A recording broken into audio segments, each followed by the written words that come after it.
कुछ किताबें जो लोग इंटरेस्टेड हैं उनको इसलिए पढ़ लें कि आजकल जब आप लोग बात करते हैं तो लोग आज की जनरेशन से पूछते हैं ये इंफॉर्मेशन आपको कहां से मिली, कहां से दी, झूठ बोलते हो यार, ये आरएसएस के अखबार पढ़ ली हैं क्या तुमने क्या सुरुचि प्रकाशन का, ये तमाम बातें कही जाती हैं आपसे।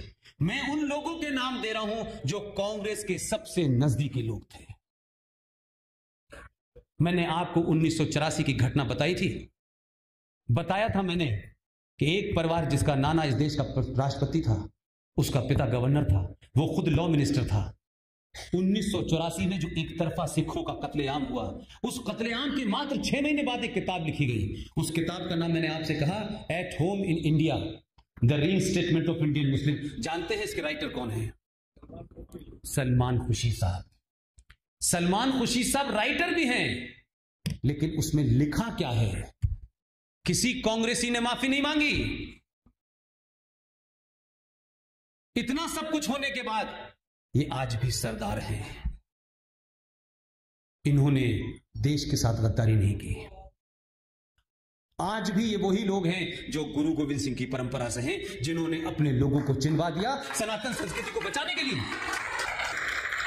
हमारा क्या इतना भी इसके अंदर रोल नहीं होना चाहिए कि जो जाति आपने की है, जो जघन्य अपराध किया है आपने उनको मारा है जिन्होंने इस देश की सनातन संस्कृति को बचाया।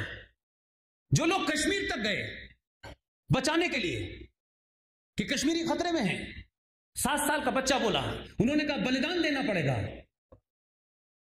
तो उस 7 साल के बच्चे ने कहा, पिताजी आपसे ज्यादा बहादुर कोई नहीं है, आप बलिदान दीजिए।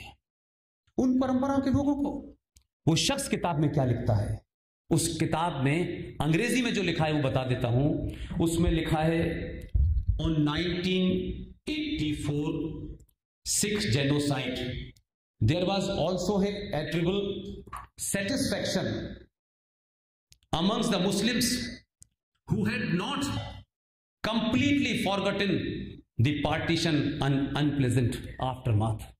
इसका हिंदी में अनुवाद है कि जो सिखों को हिंदू मार रहे हैं और सिख हिंदुओं के हाथों मारे जा रहे हैं, इस घटना से देश का मुसलमान बड़ा खुश है। और वो इसलिए खुश है कि यही सिख और यही सरदार थे जिन्होंने मिलकर के 1947 में मुसलमानों को मारा था। कांग्रेस ने माफी मांगी किसी ने? क्योंकि हमने किताब ही नहीं पढ़ी, हमने पूछा ही नहीं। वो मंत्री भी बन जाते हैं, संतरी भी बन जाते हैं, बड़े बड़े सुप्रीम कोर्ट में प्रैक्टिस करते हैं, कम से कम उनके लिखे हुए लोगों की किताब पढ़िए। ऐसे ही एक किताब है, revival version of history, Oxford press ने उसको छापा है। 1996 में वो किताब छपी है। लिखने वाला एंटी बीजेपी एंटी आरएसएस है। सिर्फ उस घटना का वर्णन है जो नई जनरेशन पढ़ना चाहती है, रेफरेंस देना चाहती है। मैं उनके लिए बार बार कह रहा हूं, उस किताब में वो पूरी घटना लिखी हुई है। सैम मानेकशॉ उनका इंटरव्यू है उसके अंदर, कि किस तरीके से जवाहरलाल नेहरू कश्मीर के बारे में बड़ा बड़ा बखान कर रहे थे। माउंटबेटन बैठे हुए थे, सैम मानेकशॉ उस वक्त उनका पद वो नहीं था जो बाद में हुआ, वो बैठे हुए थे। वहीं पे पटेल साहब भी बैठे हुए थे, और बार बार ये स्थिति थी कि वहां कबायलियों की शक्ल में लोग घुस गए थे कश्मीर में, जिसमें पाकिस्तान की रेगुलर फोर्स थी, जो भारत में पहली घुसपैठ हुई थी, जिसमें जिहादी थे जिन्होंने लूटपाट शुरू की थी। उसी कबायलियों की शक्ल में पाकिस्तान की आर्मी भी थी। और यहां नेहरू जी ज्ञान दे रहे थे, वो भाषण दे रहे थे, तो जैसी कोई बात करते थे तो ऊपर देखने लगते थे। तो मैं पटेल साहब की उस बारीकी की बात को जिक्र करना चाहता हूं जो मानेकशॉ और पटेल के बीच में हुई। उस कमरे में दोनों लोग बैठे थे। जब यह हुआ तो पटेल ने हिंदी में गांधी जी से कहा, और वो कह रहे हैं कि मैंने इसलिए कहा कि माउंटबेटन को पता ना चले, माउंटबेटन के सामने अपनी बात न पता चले, क्योंकि नेहरू जी जरा ज्यादा ही उनको मोहब्बत थी पटेल से। तो पटेल ने कहा कि नेहरू तुम ये बताओ कि तुम कश्मीर चाहते हो या नहीं चाहते हो। हिंदी में कहा, उसमें पूरा एक्सप्रेशन बयान है। तो नेहरू जी ने कहा व्हाई नॉट। आप सोचिए कि पटेल उस दौर में किस सिचुएशन में थे।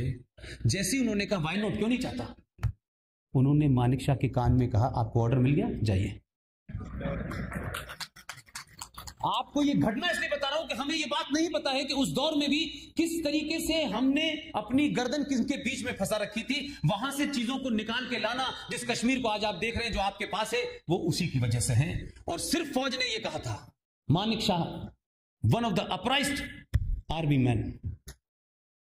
आपको दो बात नहीं पता होंगी, दो लोगों का नाम आप जानते हैं, जनरल जैकब 71 की वॉर, सैम मानिक शाह। एक पारसी था, एक यहूदी था।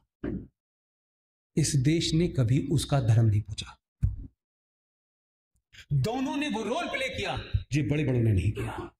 और आपको पता है जैकब साहब के बारे में, जनरल जैकब के बारे में इजराइल में यह कहा गया कि हम इनको अपना हाईएस्ट ऑर्डर देना चाहते हैं। जनरल जैकब ने कहा, नहीं, मुझे भारत का हाईएस्ट ऑर्डर मिलेगा तो मुझे गर्व होगा।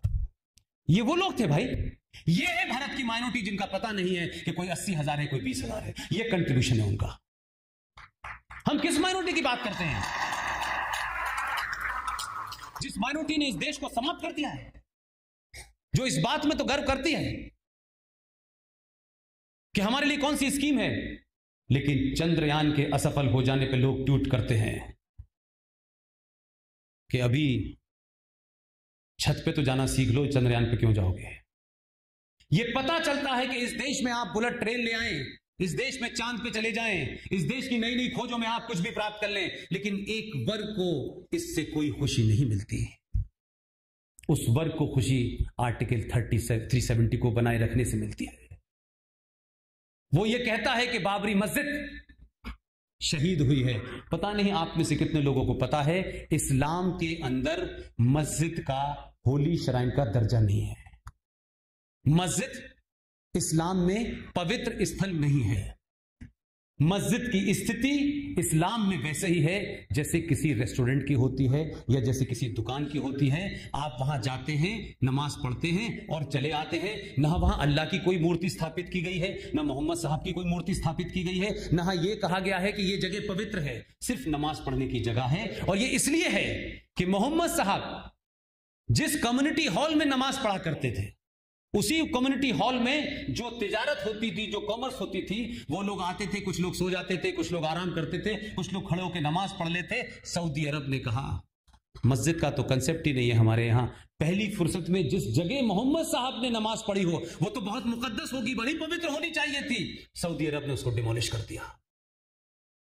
लेकिन एक आक्रांता लुटेरा बाबर की मस्जिद को लोग इस देश में इस्लाम से जोड़ के कहते हैं कि मस्जिद इस्लाम का हिस्सा है। अभी सुप्रीम कोर्ट ने पिछले साल आपको एक ऑर्डर दिया है, मुसलमान, उसमें एक जज भी मौजूद था, मुसलमान फारूकी के ऊपर वो मामला था। हाई कोर्ट ने फैसला दिया कि इस्लाम में मस्जिद का कोई हिस्सा नहीं होता। उसको सुप्रीम कोर्ट में चैलेंज किया। पिछले साल सुप्रीम कोर्ट ने कहा यस, मस्जिद इस्लाम का हिस्सा नहीं है। लेकिन दो ट्रेजेडी देखिए, आप कमाल देखिए। वही सुप्रीम कोर्ट कह रही है कि मस्जिद इस्लाम का हिस्सा नहीं है, पुरानी पॉइंट से कह रही है, सही कह रही है, लेकिन वही बाबरी मस्जिद पर सुनवाई कर रही है। और कमाल है सुप्रीम कोर्ट का, सुप्रीम कोर्ट कह रही है भगवान राम का कोई वंशज है, कोई प्रमाण है कि भगवान राम पैदा हुए थे। एक तरफ प्रमाण मांग रही है, दूसरी तरफ रामनवमी की छुट्टी भी मना रही है। यह है ट्रेजेडी की नहीं ट्रेजेडी? तो आपकी व्यवस्थाओं में 70 साल में आपके खामोश और सोने की वजह से इस देश को छिन्न भिन्न कर दिया गया, इस देश की अस्मिता के साथ सवाल खड़ा किया गया, इस देश की संस्कृति को खराब किया गया। और एक ऐसा हिंदुस्तान बना है जिस हिंदुस्तान में पहली दुनिया की मेजॉरिटी है, पहली मेजॉरिटी है दुनिया में, मुझे दूसरी कहीं नहीं मिलती, कि इस देश की मेजॉरिटी खड़े होकर भीख मांग रही है सरकार से कि हमें समान अधिकार चाहिए, और माइनॉरिटी कह रही है नहीं, हमें नहीं चाहिए। कमाल है ये। हमने ऐसी व्यवस्था बनाई है।